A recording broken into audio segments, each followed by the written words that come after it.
Students, तो आज पढ़ने वाले हैं कॉम्बिनेशन ऑफ कैपेसिटर। कैपेसिटर को आज कंबाइन करेंगे और कंबाइन करने के बाद नेट इफेक्ट उसका देखेंगे, मतलब इक्विवेलेंट कैपेसिटेंस कैलकुलेट करेंगे। थोड़ा थोड़ा आपको याद आ रहा होगा, क्लास 10th में आपने रेजिस्टेंस का कॉम्बिनेशन किया था। याद आ रहा है रेजिस्टेंस का कॉम्बिनेशन? रेजिस्टेंस पढ़ा हुआ था क्लास 10th में, ओम्स लॉ, फिर रेजिस्टेंस के कॉम्बिनेशन पढ़े थे। बिल्कुल वैसे ही यहाँ पर हम कैपेसिटर को भी अब कंबाइन करते हैं और उसका नेट इफेक्ट देखते हैं। फिर उस कैपेसिटर के पूरे कॉम्प्लेक्स सर्किट को हटा के और एक उसके बदले किसी एक को चूज करते हैं जो वही काम करे जो वो सब मिलके कर रहे थे। तो उस कैपेसिटर को बोला जाएगा इक्विवेलेंट कैपेसिटर। जैसे इसे समझना सबसे आसान है, अगर आपके पास दो 50 रुपए के नोट हैं और किसी की जेब में 100 रुपए का नोट है, तो वो भी तो काम वही करेगा जो दो 50 के नोट मिलके करते हैं। तो उस 100 रुपए के नोट को क्या बोला जाएगा? Equivalent of these two 50 rupees notes. वो इन दोनों के इक्विवेलेंट है, वो भी वही काम कर रहा है जो दोनों मिलके कर रहे हैं। ऐसे चार होते और एक 200 रुपए का नोट होता तो वो एक नोट इस चार के बराबर माना जाता, इक्विवेलेंट माना जाता। तो ऐसे को हम लोग बोलते हैं इक्विवेलेंट। बिल्कुल वैसे ही हम यहाँ पर जब हमारा सर्किट कॉम्प्लेक्स हो जाता है, खूब सारे कैपेसिटर जुड़े रहते हैं, तो उन सब के बदले हम चाहते हैं कोई एक या दो ही काम करे, एक या दो ही लगाया जाए, क्योंकि इतना ज़्यादा देख करके, क्योंकि और भी कंपोनेंट होंगे, रेजिस्टेंस होगा, वायर्स होंगे, तो हम चाहते हैं कि कम से कम यूज़ करना पड़े। तभी तो आज हम एक छोटे से सर्किट में ही, इतने छोटे से मोबाइल फ़ोन से ही हाथ में जिसे लेके हम चलते हैं और बहुत दूर दूर तक बात कर लेते हैं। सोचो, इतना छोटा सा सर्किट हमने उसको छोटा किया, तभी तो छोटा करने का मतलब खूब सारे जो रजिस्टर कैपेसिटर लगे हुए हैं, उन 10, 12, 20, 50 कैपेसिटर के बदले हम कोई एक लगा करके अपना काम चला सकें और वो एक वही काम करे जो वो 50 या 20 या 30 मिलके काम कर रहे थे। तो उस एक को क्या बोला जाएगा? Equivalent of all these 20 capacitor. समझ में आ रही है बात? तो अब शुरू करते हैं कॉम्बिनेशन ऑफ कैपेसिटर्स। इसमें दो बड़े फेमस कॉम्बिनेशंस होते हैं। एक कॉम्बिनेशन, हालांकि ये सब आप पहले कर चुके हैं, रेजिस्टर के केस में थोड़ा सा उल्टा होता है। कैपेसिटर केस में एक कॉम्बिनेशन होता है पैरेलल कॉम्बिनेशन और एक दूसरा कॉम्बिनेशन होता है सीरीज कॉम्बिनेशन। तो पहले समझते हैं कि ये कॉम्बिनेशन हम पहचानते कैसे हैं। मोटी मोटा थोड़ा बहुत आप जानते भी हैं और यहाँ पर हम थोड़ा सा ही डिस्कस करेंगे। ज़्यादा अच्छे से आइडेंटिफाई करना और डिटेक्ट करना हम सवालों से सीखेंगे, क्योंकि तभी हमको समझ में आएगा। बिना सवालों को सॉल्व किए हम इस कॉम्बिनेशन को जब मिक्स होंगे, यानी एक ही सर्किट में सीरीज और पैरेलल दोनों होंगे, तो हमारे लिए पहचानना मुश्किल होता है। तो जितनी प्रैक्टिस हम उस पर करते हैं, जितने सवालों को सॉल्व करते हैं, तो धीरे धीरे हम पहचानना सीख जाते हैं। तो यहाँ पर मैं आपको बता दूँ कि पैरेलल कॉम्बिनेशन मतलब कुछ ऐसा कॉम्बिनेशन, पहली चीज़ आपको कैपेसिटर का सिंबल अच्छे से बनाना होगा। एग्जाम में कभी कभार बच्चे ऐसा बना के चले जाते हैं, ये बैटरी का सिंबल है, एक छोटा और एक बड़ा हो गया, ये दो डंडे अगर बड़े छोटे हो गए तो ये बैटरी का सिंबल है। हमेशा इन दोनों डंडों को बराबर रखो। इन दोनों जो लाइंस हैं, इन लाइंस को बिल्कुल पैरेलल एक दूसरे के और इक्वल लेंथ का रखो, तब ये समझ में आएगा कि हाँ, ये सिंबल किसका है? कैपेसिटर का है। तो ऐसे मान लो एक कैपेसिटर है जिसकी कैपेसिटी C1, ऐसे ही एक दूसरा कैपेसिटर जिसकी कैपेसिटी दूसरा कुछ मान लेते हैं C2 है, और एक तीसरा कैपेसिटर जिसकी कैपेसिटी C3। अब इनके अक्रॉस मैंने एक बैटरी जोड़ दी।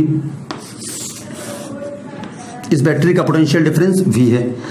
इस कॉम्बिनेशन को, ऐसे कॉम्बिनेशन को हम लोग बोलते हैं पैरेलल कॉम्बिनेशन। पैरेलल का मतलब होता है कि इन सबके प्लेट, एक एक प्लेट्स को ध्यान से देखो। पहले वाले कैपेसिटर से पूछो तो इसका एक प्लेट, दूसरे कैपेसिटर का एक प्लेट, तीसरे कैपेसिटर का एक प्लेट, ये सब के सब कॉमन है with the one plate of battery. Battery के एक प्लेट के साथ जुड़े हुए हैं।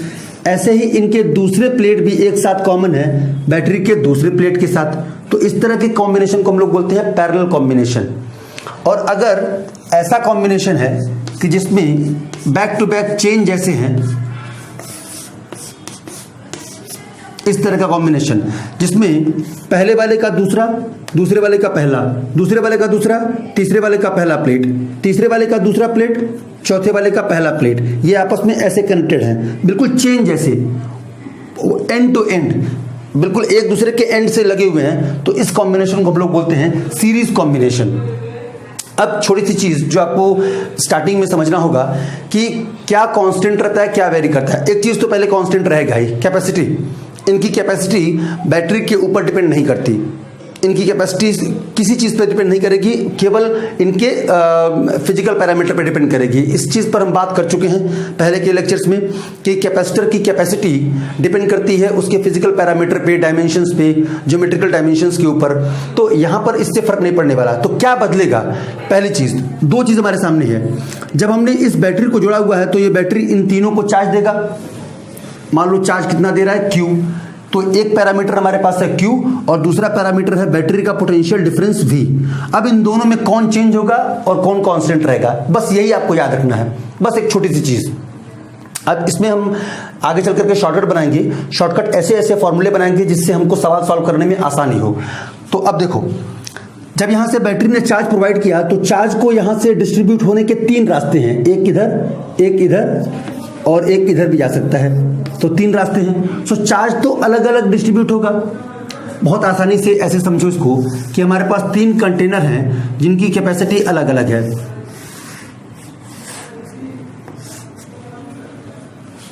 और एक तीसरा कंटेनर मैं बनाता हूं यहां ऐसे।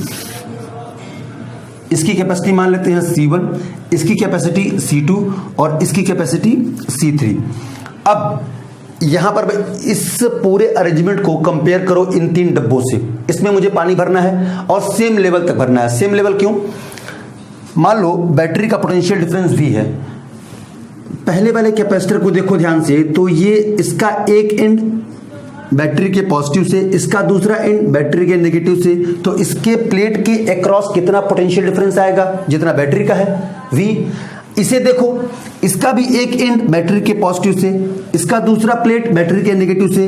इसके प्लेट के अक्रॉस कितना पोटेंशियल डिफरेंस आएगा? V volt. इसको भी देखो, V वोल्ट। भाई इसका भी एक प्लेट बैटरी के पॉजिटिव से, दूसरा प्लेट बैटरी के नेगेटिव से डायरेक्टली कनेक्टेड है। तो इन तीनों के अक्रॉस पोटेंशियल डिफरेंस तो सेम होगा। तीनों के अक्रॉस पोटेंशियल डिफरेंस एक ही होगा जो बैटरी का है, यानी कि सेम पोटेंशियल डिफरेंस। तो एक चीज तो हमें पता पड़ गई और बिल्कुल दिमाग में थंब रूल जैसा याद कर लिया कि पैरेलल कॉम्बिनेशन में जितने भी कैपेसिटर लगे हो, 3, 4, 10, 20, 50 जितने भी हो पैरेलल कॉम्बिनेशन में, उन सबके अक्रॉस क्या सेम रहता है? Potential difference. क्या बदलेगा? क्योंकि कैपेसिटी अलग अलग है तो जिसकी कैपेसिटी ज्यादा होगी वो ज्यादा चार्ज अपने अंदर लेगा, जिसकी कैपेसिटी कम होगी वो कम चार्ज लेगा। ऐसे ही मान लो मुझे लेवल सेम रखना है, इन तीनों ही कंटेनर में एक ही लेवल तक पानी भरना है, लेकिन इनकी कैपेसिटी अलग अलग है। अब खुद इमेजिन करो और सोचो कि अगर एक पतला डब्बा है, एक उससे ज्यादा मोटा है, एक उससे ज्यादा चौड़ा है, तीनों की कैपेसिटी अलग अलग है और तीनों में मुझे एक ही लेवल तक पानी भरना है, तो क्वांटिटी एक ही होगी कि अलग अलग होगी? क्या तीनों में एक ही क्वांटिटी का पानी भरा जाएगा या तीनों में अलग अलग क्वांटिटी की अमाउंट अलग अलग आएगा? सोच के देखो कि इसमें अमाउंट जो होगा वो इससे कम होगा और इसमें अमाउंट जो होगा वो इससे कम होगा। मतलब ये कि जिसकी कैपेसिटी ज़्यादा उसमें ज़्यादा पानी भरेगा एक ही लेवल तक पहुंचाने के लिए, और जिसकी कैपेसिटी कम उसमें उतने लेवल के लिए पानी कम भरा जाएगा। तो इन तीनों में ही अमाउंट जो होगा वो अलग अलग होगा। मान लिया मैंने Q1 अमाउंट, Q2 अमाउंट और Q3 अमाउंट। समझ में आ रहा है ये? तो अब पैरेलल कॉम्बिनेशन में क्या बदलता है और क्या कांस्टेंट रहता है? हम दो ही चीजों पर फोकस करेंगे, Q और V पर। Q बदल जाएगा क्योंकि Q को जाने के तीन रास्ते हैं और Q सबसे ज्यादा जो मिलेगा वो सबसे बड़े वाले को, यानी कि जिसकी कैपेसिटी सबसे ज्यादा होगी उसे ये ज्यादा मिलेगा, जिसकी कैपेसिटी कम होगी उसे कम मिलेगा। So according to the capacity of the capacitor charge distributed, but potential difference is same across each capacitor. Potential difference हर कैपेसिटर के क्रॉस सेम होगा। यहां तक बात क्लियर है? इसका उल्टा सीरीज में होता है। सीरीज में हर कैपेसिटर के अक्रॉस चार्ज सेम होगा, लेकिन पोटेंशियल डिफरेंस अलग अलग हो जाएगा क्योंकि डायरेक्टली ये वाला ना ये वाला ना ये वाला डायरेक्टली कोई भी इससे जुड़ा नहीं है। इसका एक प्लेट बैटरी के पॉजिटिव से है तो दूसरा प्लेट दूसरे कैपेसिटर के पहले प्लेट से जुड़ा है। मतलब ये कि पोटेंशियल डिफरेंस डिवाइड हो जाएगा। अगर ये 12 वोल्ट है तो इन सब में ही डिवाइड हो जाएगा। और कैसे डिवाइड होगा ये भी आप जानते हैं। फॉर्मूला होता है Q is equal to CV, तो V कितना होगा Q बाई C, जिसकी कैपेसिटी ज्यादा उसके अक्रॉस पोटेंशियल डिफरेंस कम आएगा। किस कॉम्बिनेशन में? सीरीज कॉम्बिनेशन में, पैरेलल में नहीं। पैरेलल में तो सबके अक्रॉस पोटेंशियल डिफरेंस सेम होगा, चार्ज डिस्ट्रीब्यूट होगा। और चार्ज कैसे डिस्ट्रीब्यूट होगा? डायरेक्ट रिलेशन के साथ, जिसकी कैपेसिटी ज्यादा उसमें ज्यादा चार्ज, जिसकी कैपेसिटी कम उसमें कम चार्ज, ऐसे। But in series combination potential difference is distributed और डिवाइडेड रेसिप्रोकल ऑफ कैपेसिटी, जिसकी कैपेसिटी ज्यादा होगी उसके अक्रॉस, उस कैपेसिटर के प्लेट के अक्रॉस पोटेंशियल डिफरेंस कम होगा, और जिसकी कैपेसिटी सबसे कम होगी उस कैपेसिटर के प्लेट के अक्रॉस पोटेंशियल डिफरेंस सबसे ज्यादा होगा। सो इसमें क्या वेरी करता है? Potential difference. इसमें क्या वेरी करता है? चार्ज। इसमें क्या कांस्टेंट रहता है? Potential difference. इसमें क्या कांस्टेंट रहता है? चार्ज। इसमें चार्ज सब प्लेट पे सेम होगा, सॉरी हर कैपेसिटर पे सेम होगा, और पोटेंशियल डिफरेंस वेरी करेगा। इसमें इसका उल्टा कर दो, तो एक का याद रखो दूसरे में अपने आप याद हो जाएगा, उसका उल्टा कर देना। इसमें क्या वेरी करता है? चार्ज। इसमें चार्ज कांस्टेंट होगा। इसमें क्या कांस्टेंट रहता है? Potential difference. इसमें ये वेरी कर जाएगा, सबके अक्रॉस अलग अलग पोटेंशियल डिफरेंस। तो ये बिल्कुल एक सीरीज और पैरेलल का इंट्रोडक्शन था। अब हम कैलकुलेट करेंगे इक्विवेलेंट कैपेसिटेंस ऑफ कॉम्बिनेशंस, चाहे सीरीज हो चाहे पैरेलल हो, इनके अक्रॉस हम कैलकुलेट करेंगे कि भाई इन तीनों के बदले ही, इन तीन के बदले हटा करके मैं चाहता हूं कि बैटरी सेम है, यही बैटरी है, लेकिन ये जो तीन मिलके काम कर रहे थे इसे हटा करके कोई एक लगाएं और वो भी वही काम करे, तो उस एक को बोला जाएगा इक्विवेलेंट ऑफ दीज थ्री। समझ में आ रही बात? सो इक्विवेलेंट कैपेसिटेंस अब कैलकुलेट करेंगे।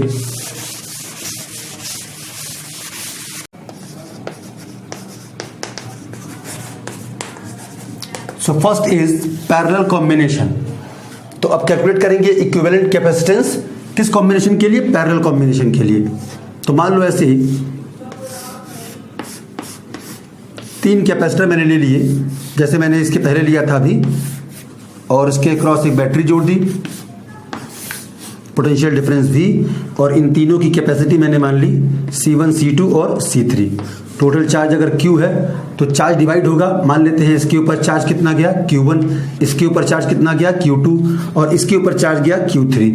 तो अब रिलेशन आसानी से लिख सकते हैं, बहुत ही आसान सा है ये। Q कितना होता है? CV, तो Q1 कितना होगा? C1V, क्योंकि V तो कांस्टेंट है। Q2 कितना होगा? C2V, और Q3 कितना होगा? C3V।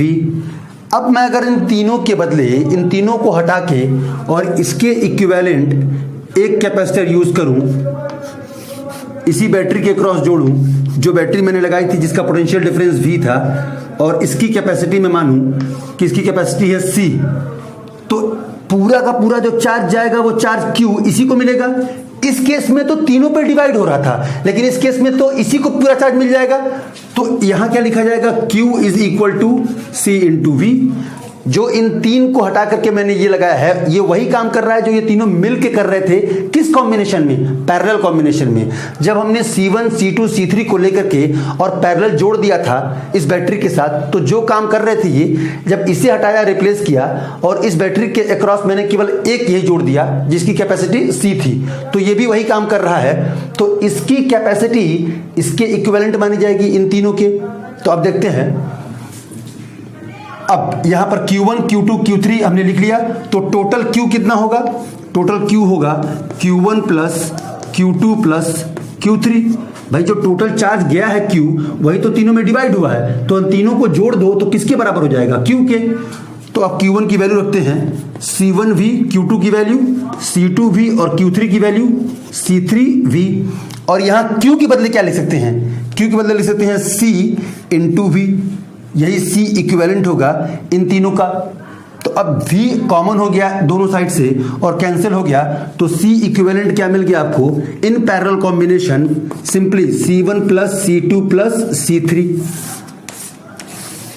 बहुत ही आसान। अगर पैरेलल कॉम्बिनेशन है तो सीधे सीधे इन सब की कैपेसिटी जोड़ देनी है, मिल जाएगा आपको इक्विवेलेंट कैपेसिटेंस। जितने भी कैपेसिटर हों, ये तो 3 था, अगर आगे चौथा होता तो C4, पांचवा होता तो प्लस C5, ऐसे n टाइम्स तक कैपेसिटर किस में जुड़े हुए हों? पैरेलल कॉम्बिनेशन में। तो C1 plus C2 plus C3 up to Cn। This is the equivalent capacitance. ये हो गया इक्विवेलेंट कैपेसिटेंस। एक बार फिर मैं समझा दूं, Q डिवाइड हुआ है 3 पार्ट में, Q1, Q2, Q3 according to there capacities. अब ये तीनों मिलके किसके इक्वल होंगे? Q के। तो इसकी वैल्यू क्या होगी? अगर मैं Q1 लिखना चाहूं तो क्या लिखूंगा? Q1 लिखूंगा C1 इंटू V, क्योंकि Q का फॉर्मूला क्या होता है? C into V। तो C1 इंटू V, क्योंकि V तो कांस्टेंट है तो सबके क्रॉस सेम होगा। ऐसे ही Q2, Q3 लिख करके मैंने टोटल चार्ज लिखा, तो Q1 plus Q2 plus Q3। अब इनकी वैल्यूज पुट करके अब इधर लेफ्ट हैंड साइड में Q के बदले मैं लिखूंगा C इक्विवेलेंट इंटू V। क्यों? क्योंकि इन तीनों को हटा के मैं चाहता हूं कि इन तीनों के बदले कोई एक लगाऊं जिसकी कैपेसिटी मान लो C इक्विवेलेंट है। C इक्विवेलेंट इसलिए बोल रहा हूं मैं क्योंकि तीनों के इक्विवेलेंट कैपेसिटी है इसकी। जो काम तीनों मिलके कर रहे थे ये अकेला कर रहा है, तो इन तीनों के इक्विवेलेंट इसकी कैपेसिटी होगी, तो इसीलिए लिखा मैंने C इक्विवेलेंट। अब इसके लिए Q क्या लिखा जाएगा? तो Q लिखा जाएगा C इक्विवेलेंट इंटू V। यही मैंने Q के बदले लिख दिया। अब V इधर है और इन तीनों में V है, तो V यहां से अगर कॉमन लेंगे तो बच जाएगा राइट हैंड साइड में C1 plus C2 plus C3 और उधर V कैंसिल हो जाएगा तो C equivalent. This is the equivalent capacitance in parallel combinations. अब इसमें क्या बदलने वाला है? चार्ज। अच्छा, एक और चीज, ऐसे ही अगर n टाइम्स हो तो हम क्या लिखेंगे? इसमें एक पॉइंट नोट कर लो जो इंपॉर्टेंट भी है और याद रखने के लिए भी इस चीज को अंडरलाइन करके लिख लो कॉपी में कि in parallel combination potential difference across each capacitors is same but charge is distributed according to their capacity. पहला पॉइंट नोट कर लो इसमें, potential difference across each capacitors in parallel combination potential difference across each capacitors is same but charge is distributed according to their capacity. अब second point, for n capacitors each of capacity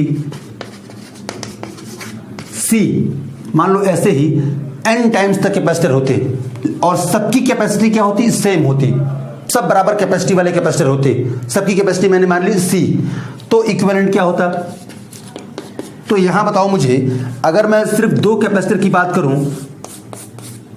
और इसकी capacity C, इसकी capacity C, बताओ equivalent क्या होगा? C plus C 2C। ऐसे ही 3 होता तो 3C, अगर 4 होता तो 4C और n है तो n times C। Important for numerical this point, if n capacitors each of capacity C are connected in parallel then equivalent capacitance is equal to n times C। अब इसमें जो जरूरी है और इंपॉर्टेंट है, जो क्वेश्चन बन करके आपके सामने आएगा, वो क्या बदल रहा है इसमें? पैरेलल कॉम्बिनेशन में क्या चेंज हो रहा है? चार्ज। तो हमसे यही पूछा जाता है पैरेलल कॉम्बिनेशन में जो सवाल बनाए जाते हैं, चाहे वो बोर्ड एग्जाम की बात हो चाहे वो किसी कंपटीशन की बात हो, सबसे ज्यादा जो पूछा जाता है वो चार्ज डिस्ट्रीब्यूशन, कि हमने यहाँ पर 20 माइक्रोकूलम का चार्ज भेजा, कैसे वो डिवाइड होगा? चार्ज का डिवीजन या चार्ज का डिस्ट्रीब्यूशन। तो हमें अब चार्ज का डिस्ट्रीब्यूशन कैलकुलेट करना है, तो तीसरा पॉइंट होगा हमारा charge distribution in parallel combination.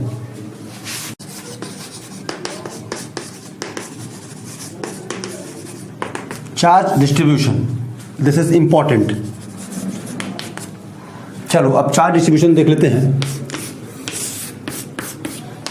मान लो ऐसे 2 कैपेसिटर्स का कॉम्बिनेशन पैरेलल में जुड़ा हुआ है, एक की कैपेसिटी C है और दूसरे की मान लेते हैं n टाइम्स C है, इससे n टाइम्स ज़्यादा है ये। तो यहाँ से अगर हमने चार्ज भेजा Q डैश और मान लो यहाँ पे चार्ज आया हो Q, तो ऑटोमेटिकली आपको ये पहले से पता है कि यहाँ पे चार्ज कितना आया होगा। सोचो, अगर इसमें से Q इधर चला गया तो इधर कितना आया होगा? n times Q। भाई n टाइम्स ज्यादा है ना उसकी कैपेसिटी, जितना ज्यादा बड़ा होगा उतना ज्यादा चार्ज ले भी तो सकता है। कैपेसिटी ज्यादा होगी तो वो चार्ज भी तो ज्यादा स्टोर करेगा, तो कितने टाइम्स ज्यादा स्टोर करेगा? n टाइम्स ही तो बड़ा है उससे। इसकी कैपेसिटी C, इसकी कैपेसिटी n टाइम्स C। अगर इसमें चार्ज Q तो इसमें charge n times Q, n times Q। ये दोनों मिलके इसके तो इक्वल होंगे। अगर मैं Q और NQ जोड़ दूं तो किसके इक्वल होंगे? Q डैश के। तो Q plus n times Q, this is equal to Q dash. तो यहां से Q कॉमन ले लें तो हो जाएगा आपका 1 plus n, this is equal to Q dash. तो Q क्या हो जाएगा, ये Q dash divided by n plus 1। ये किस पे चार्ज हमने कैलकुलेट कर लिया, ऊपर वाले पे जिसकी कैपेसिटी C है। Q निकल गया, Q निकल गया यानी पहले वाले कैपेसिटर पे या ऊपर वाले कैपेसिटर पे, तो नीचे वाला n टाइम्स Q है, यानी बस यहां पर n से मल्टीप्लाई करना होगा आपको। ये होल क्वांटिटी जो भी आई है, जो भी चार्ज का अमाउंट है, इसमें n से मल्टीप्लाई कर दो, आराम से निकल जाएगा आपका कि दूसरे वाले कैपेसिटर में कितना चार्ज गया है। से फॉर एग्जांपल बहुत आसान से आप कैलकुलेट कर सकते हैं इसको। मान लो ये 10 माइक्रोफेरेड का एक कैपेसिटर है, ठीक, और ये आपका 30 माइक्रोफेरेड का एक कैपेसिटर है, और यहां से चार्ज गया है 120 माइक्रोकूलम, और हमसे पूछा जा रहा है कि इन दोनों पर कितना चार्ज होगा, इस पर कितना चार्ज स्टोर होगा, इस पर कितना चार्ज स्टोर होगा। तो पहले तो n निकाल लो। n का मतलब ये कितने टाइम्स बड़ा है, कौन कितने टाइम बड़ा है, तो बड़ा वाला अपॉन छोटा वाला, 30 बटा 10, 30 डिवाइड बाई 10 कर लो, बड़े वाले को छोटे वाले से डिवाइड कर दो, तो कितना आ जाएगा 3। इसका मतलब n की वैल्यू निकल गई। n कितना है यहाँ पे, n की वैल्यू है 3। अब इस पे चार्ज आसानी से बता दो, इस पे चार्ज कितना होगा, Q डैश कितना चार्ज जा रहा है अंदर, 120 microcoulomb divided by n plus 1, n का मतलब 3 प्लस 1 तो 4, तो 120 बाई 4 का मतलब 30 माइक्रोकूलम। अब इस पे देख लो, इस पे कितना हो जाएगा n टाइम्स, यानी कि दूसरे वाले पर हो जाएगा आपका n times Q dash upon n plus 1, तो ये हो जाएगा आपका 3 इंटू 120 डिवाइडेड बाई 3 प्लस 1। इसे सॉल्व करोगे तो कितना आएगा 90 माइक्रोकूलम। क्रॉस चेक कर लो, इन दोनों को जोड़ो तो आपको 120 मिल जाएगा। So this is charge distribution in parallel combination. और ये फॉर्मूले को आप आसानी से बना भी सकते हैं। इसको अंडरलाइन कर लेना, इसको बिल्कुल इंपॉर्टेंट है, याद कर लेना। कई बार डायरेक्टली सवालों में पूछ लिया जाता है, ऑब्जेक्टिव क्वेश्चन में भी डायरेक्टली ऐसे आसानी से, मतलब बहुत आसान सवालों में ये फंसा देता है कि चार्ज डिस्ट्रीब्यूशन। ऐसे ही 3-4 अलग अलग कैपेसिटर जुड़े हों तब भी आप आसानी से पता कर सकते हैं कि चार्ज कैसे डिस्ट्रीब्यूट हुआ है उन कैपेसिटर के ऊपर। तो ये एक छोटी सी चीज थी। अब हमारा नेक्स्ट कॉम्बिनेशन है सीरीज कॉम्बिनेशन। सीरीज कॉम्बिनेशन, तो सीरीज कॉम्बिनेशन में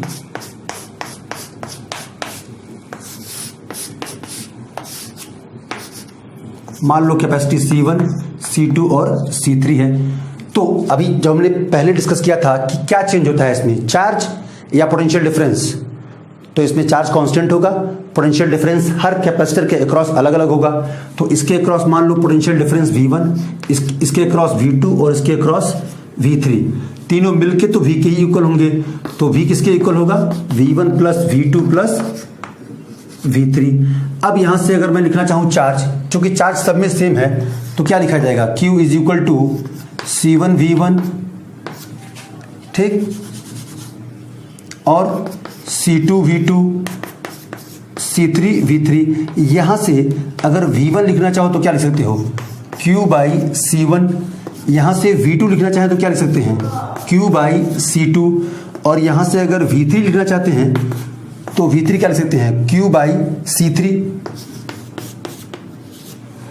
अब इन तीनों को जोड़ देते हैं, V1 plus V2 plus V3 को। तो V1 plus V2 plus V3 जोड़ेंगे तो ये हो जाएगा आपका Q upon C1, Q upon C2, Q upon C3। This is equal to V। भाई V1 plus V2 plus V3 मिलकर किसके इक्वल होगा, V के। और V को हम क्या लिख सकते हैं, फिर वही काम कि इन तीनों को हटा करके कोई एक कैपेसिटर यूज करो जिसका इक्विवेलेंट कैपेसिटेंस C हो। तो इन तीनों को हटा करके अगर एक कैपेसिटर यूज करेंगे, इसी बैटरी से जोड़ेंगे जिसका पोटेंशियल डिफरेंस V है, जिसकी कैपेसिटी C मान ली जाए, और चार्ज गया Q, तो यहां लिखेंगे Q is equal to CV। तो V क्या लिखेंगे, Q बाई C। तो इसके बदले लिख सकते हैं Q बाई C, और ये C क्या है, इक्विवेलेंट है इन तीनों का।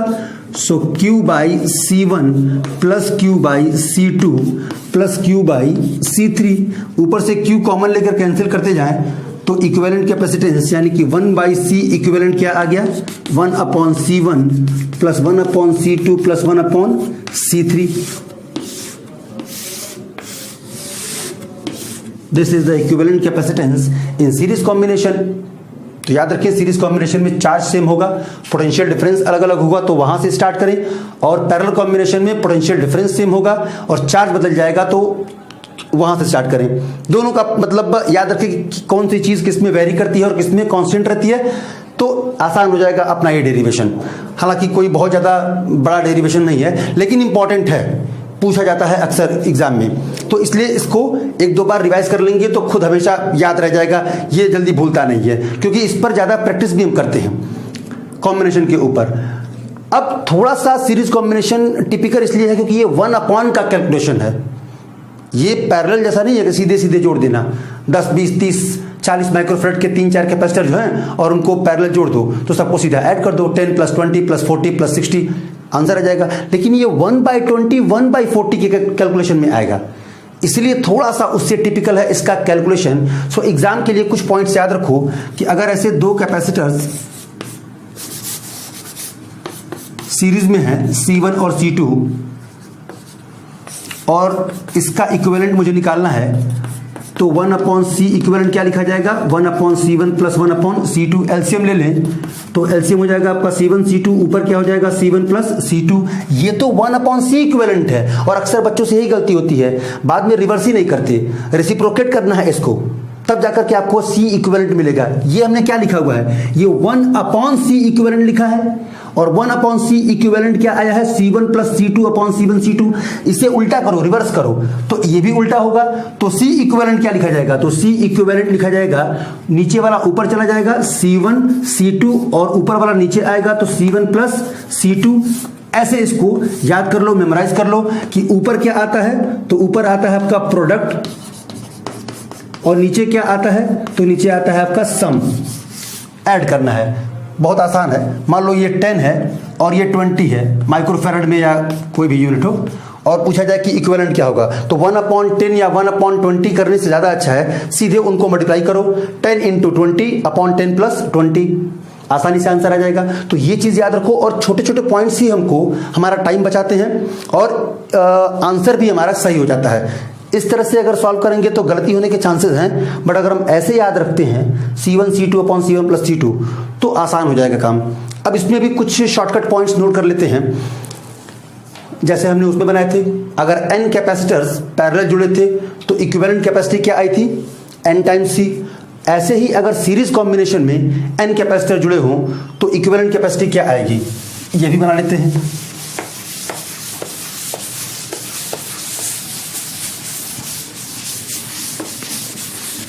तो इसमें पॉइंट्स डाल के लिखते जाओ।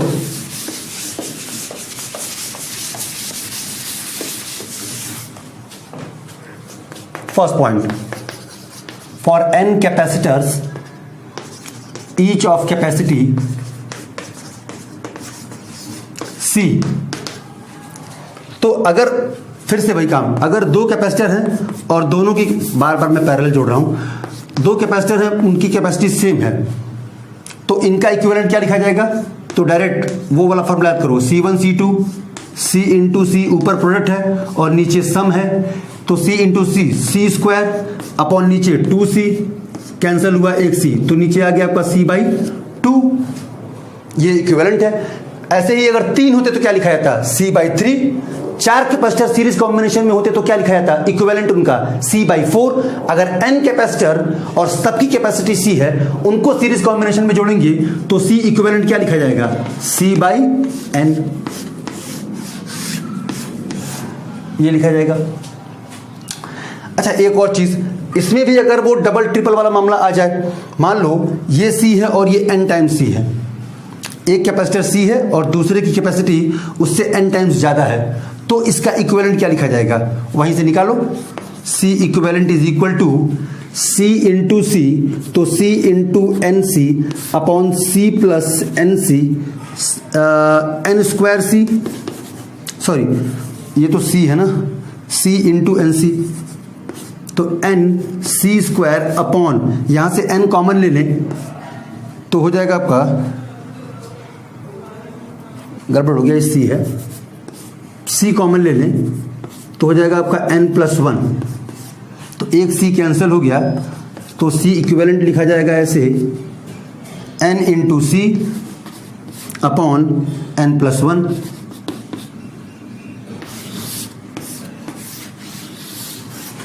अब इसके लिए भी शॉर्टकट दिमाग में याद रखो। कैसे? मान लो ऐसे दो कैपेसिटर, एक को मैं करता हूं 9 माइक्रोफैरड और दूसरे को करता हूं 18 माइक्रोफैरड। अब क्या n बता सकते हो? बड़ा वाला अपॉन छोटा वाला 2। अरे 18/9 करोगे तो 2 आएगा ना, तो n की वैल्यू क्या हो गई? 2। अगर n की वैल्यू 2 है तो यहां n रखो 2 इंटू c, कैपेसिटर रखो c।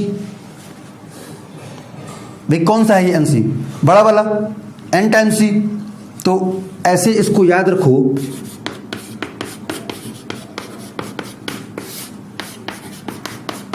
बस याद रखने का तरीका है कि जब भी ऐसा कॉम्बिनेशन मिले कि जिसमें आपको एक कैपेसिटर दूसरे से 2 गुना, 3 गुना, 4 गुना, 5 गुना कैपेसिटी वाला हो, एक हो आपका 5 और एक हो आपका 20, 4 गुना बड़ा हो कैपेसिटर, तो याद रखो ऊपर हमेशा रखते हैं बड़ा वाला और नीचे n+1 कर देते हैं। आंसर आ गया आपका।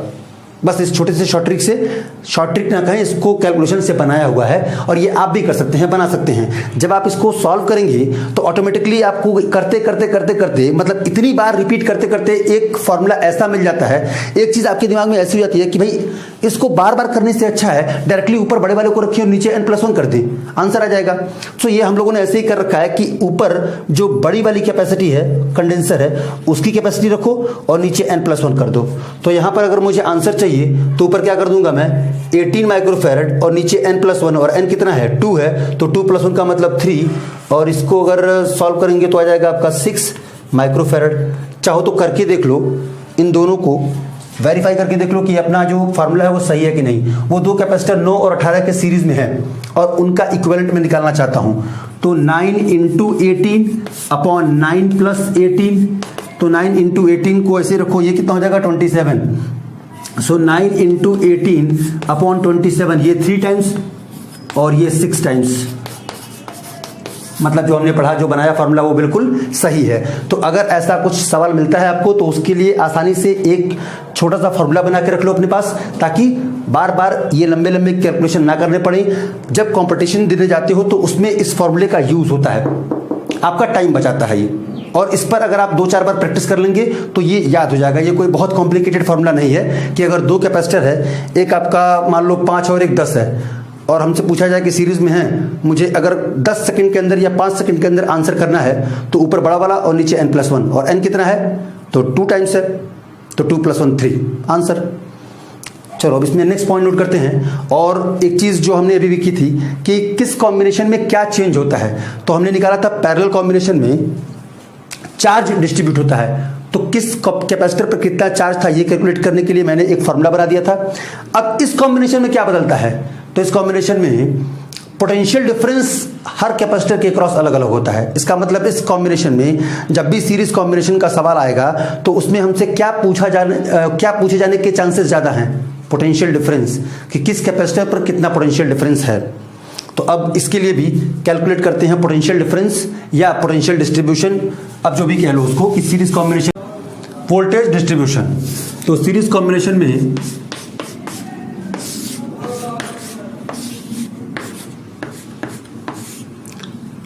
इसकी कैपेसिटी C और इसकी कैपेसिटी मान लेते हैं n टाइम्स C।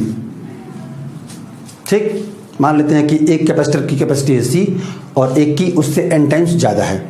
तो अब याद करो कैपेसिटी में रिलेशन क्या होता है? V = Q/C। जिसकी कैपेसिटी ज़्यादा होगी उसके अक्रॉस पोटेंशियल डिफरेंस क्या होगा? कम होगा। तो ऑटोमेटिकली ये क्लियर हो गया कि अगर मैं यहाँ कह देता हूँ कि यहाँ पे V1 है और यहाँ पे V2 है पोटेंशियल डिफरेंस। C वाले कैपेसिटर के प्लेट के अक्रॉस कितना पोटेंशियल डिफरेंस माना है मैंने? V1। और दूसरा जो NC वाला कैपेसिटर है इसके प्लेट के अक्रॉस कितना पोटेंशियल डिफरेंस माना है? V2। अब इसे इसकी भाषा में बोलते हैं, देखो ये V ही डिवाइड होगा इन 2 पार्ट में, ये जो पोटेंशियल डिफरेंस है यही डिवाइड होगा इन 2 पार्ट में। अब किस पे ज्यादा होगा किस पे कम होगा? भाई जिसकी कैपेसिटी कम है उस पे ज्यादा होगा, उल्टा हो जाएगा। मान लो इस पे ऐसे स्मॉल v है तो इस पे n टाइम्स स्मॉल v होगा। आसानी से समझ सकते हो कि इसकी कैपेसिटी n टाइम्स ज्यादा है तो n टाइम्स कम होगा वोल्टेज इसके अक्रॉस। और इस पर n टाइम्स ज्यादा होगा, क्योंकि कैपेसिटी ज्यादा तो वोल्टेज कम, कैपेसिटी कम तो वोल्टेज ज्यादा, लेकिन ये दोनों मिलके तो इसी के इक्वल होंगे।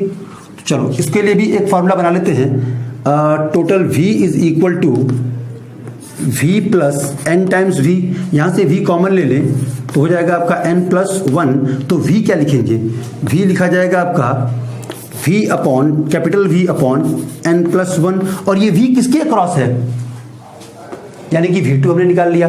जो बड़ा वाला कैपेसिटर है, बड़ी वाली कैपेसिटी वाला कैपेसिटर है, उसकी प्लेट के अक्रॉस जो वोल्टेज है वो कितना होगा, यही अपना V2 है। तो V1 कितना हो जाएगा, V1 हो जाएगा n टाइम्स, बस यहां पर n से मल्टीप्लाई करो, क्योंकि V में n से मल्टीप्लाई करना है।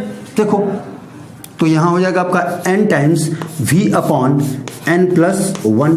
This is the voltage across small capacitor. समझ में आ रहा है ये कि यही वोल्टेज डिवाइड होगा इन दो पार्ट्स में।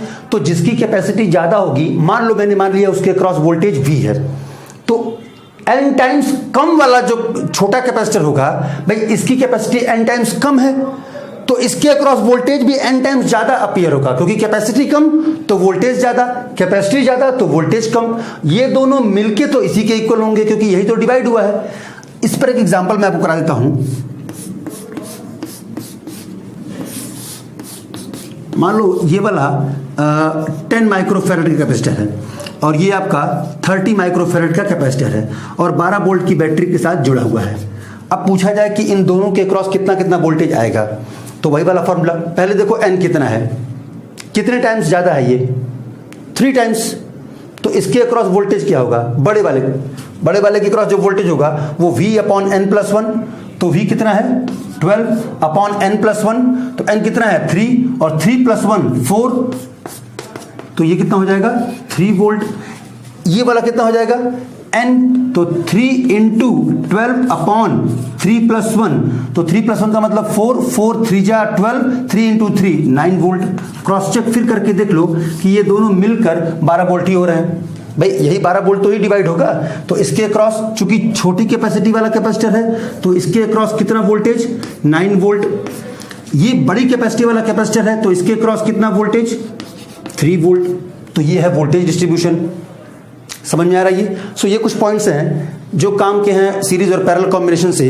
अब इसके बाद डिटेक्शन, यानी हम आइडेंटिफाई करेंगे, अपने कॉम्प्लेक्स सर्किट को सॉल्व करेंगे।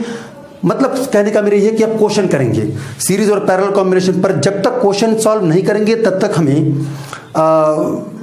इसका आइडेंटिफिकेशन, जब सीरीज और पैरेलल आपस में मिक्सअप होगा तो पहचानना नहीं आएगा, जब तक हम इस पर प्रैक्टिस नहीं करेंगे। तो अब अगले वीडियो में बात करेंगे, कुछ क्वेश्चन सॉल्व करेंगे और इसको पहचानना सीखेंगे, डिटेक्ट करना सीखेंगे कि एक सर्किट के अंदर कैसे हम पहचानते हैं कि कौन से कैपेसिटर आपस में सीरीज में है और पैरेलल है। मैंने कहने का मतलब ये सीरीज और पैरेलल जो हमने आज केवल इनका इंट्रोडक्शन लिया और कुछ पॉइंट्स जो एग्जाम के पॉइंट ऑफ व्यू से इंपॉर्टेंट भी हैं, उनकी एग्जामिनेशन वैल्यू भी है, वो पॉइंट्स नोट डाउन कर लिए। अब इसके बाद इसके ऊपर खूब सारी प्रैक्टिस करेंगे।